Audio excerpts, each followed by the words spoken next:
What's going on, people? So today's video is actually more geared to the first handgun purchase, right, for people out there. Let me explain a couple things to you. This is my opinion, all right, and only my opinion, but hopefully this helps you out. So I would suggest that you stay away from the 1911 models for your only handgun, especially if you're going to carry it. Okay, and let me explain why before everybody freaks out. I love the 1911s. Right? I have one. Okay, I've had several. Love the 1911s, but if it's the only handgun you're gonna have, because you don't have the money to buy more, or you just want to buy one to start out with, it's a little bit harder to conceal. First of all, because usually they're at least 4¼ inches on the barrel length, like the lightweight Commander that I have, or a 5-inch barrel or bigger, and they do have some that are in the 3¼ 3½-inch barrel range. Okay, but they're still a very heavy handgun. Right, and again, look at the size of this. Right, and I'll show you. Here's my Smith & Wesson M&P compact. Let's put them both together. Let's get them barrel to barrel.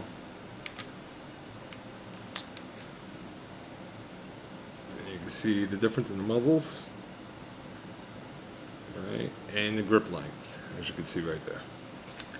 All right, so, and as you can see, there's no mag in there, and this gun is empty.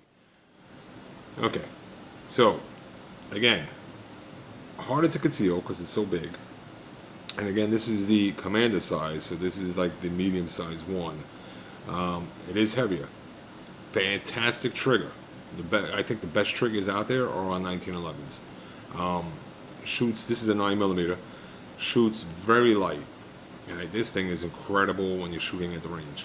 Has some great features for it. I just think, for somebody who's starting out, this might be a little bit harder to conceal, and you don't want to make it where you're not carrying it. All right, and that's the only reason I'm saying maybe not get this as your first one. If you're just using it for home defense or to keep in the house, or to keep in the car, fine. But if you're carrying it around, it's a little bit harder for your first time till you start getting used to carrying. All right, I suggest to get something a little bit more easier and comfortable. But other than that, this shoots fantastic.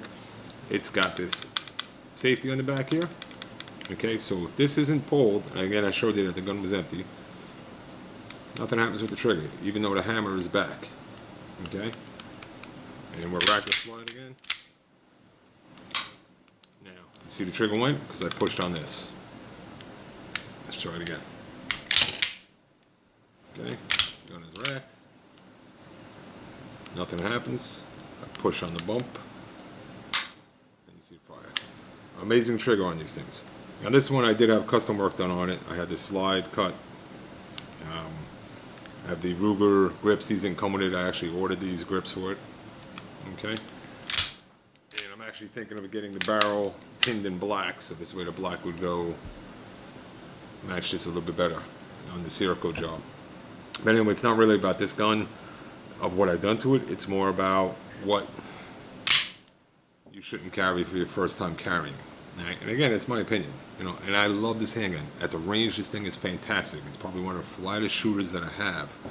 Okay, I love shooting it. Do I love carrying it all the time? No, it's a little bit harder to carry. Right? It only has, this one, only 8 rounds in it. Right? There's a lot of small, like the compact here that I just showed you, it's 15 rounds. So it's a big difference. Mag's empty. So just want to throw it out there to you, and hopefully it'll help some people out there. Plus, this handgun's a lot harder to clean. All right, there's a lot more because everything is metal. There's a lot of things to get into, and if I show you over here, all right, hopefully the camera focuses in. All right, when you go to take this down, and I'll attempt this somehow right now, just to give you a little bit of an example. This rod has to pop out. So you pop that out. There's a bushing, and again the gun is empty. There's a bushing in the front that's got to come out, and then the barrel slides out, and you're able to take the slide off and everything. Maybe not necessarily in that order, because I'm not doing it at the moment, but it's a little bit more difficult to take apart and put back together. And what I've seen a lot of guys do is when they're trying to put this pin back in, they get what they call an idiot scratch. Okay, it's because you got to line everything up perfectly and then push the pin in to lock it in, and a lot of times they're pushing and pushing and end up scratching the side of the slide or the frame. So again, for somebody who's just starting out, it's a lot of stuff to learn and do first time around. Now, if you happen to have enough money and you buy 2 handguns, this would be a great second handgun, I think. So I don't want you to get discouraged. And Ruger, for the money, I think their 1911s are fantastic for the money. I mean, this handgun here, I think is $700. You could pick up probably, that's retail price, not MSR, in the $700 range. Fantastic handgun. I love it. I'd put this up against any 1911. All right, that's me again. So hopefully this helps you out. Hopefully you have some comments, and let me know if you think I should actually do this barrel in tin or leave it chrome with a little bit of the burnt bronze on it. Throw it in the comments below. Hope you all have a great day, and see you next time.